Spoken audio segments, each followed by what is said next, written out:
Როგორ გავრცელდა უკრაინულ პორტალზე სამეგრელოს კასრებში აღმოჩენილი წამების სამსახველი ვიდეო მასალა ამას გამოძიება დაადგეს. მომხდარზე კომენტარებს აკეთებენ მთავრობის წევრები. პრემიერი ამბობს, რომ კადრების ასლები წინა ხელისუფლების დროს გაკეთდა. საქმეზე კი რამდენიმე ადამიანი ხდის სასჯელს და მათ 9-დან 12 წლამდე პატიმრობა აქვს შეფარდებული.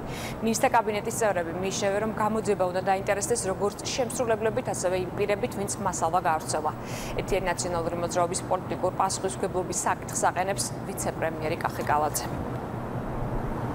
ჩვენ გავანადგურეთ პირადი ცხოვრების სამსახველი ვიდეო პირები. ასობით. ეს კადრები როგორ შეიძლება მე რა უფლება მაქვს? ეს კადრები ინახება საქმეში, პროკურატურაში. მრავალი ვერსია განიხილება, რომ იგივე ყოფილი ხელისუფლების წარმომადგენლებმა მიყიდეს უკრაინელ მოქალაქეებს და ასე შემდეგ.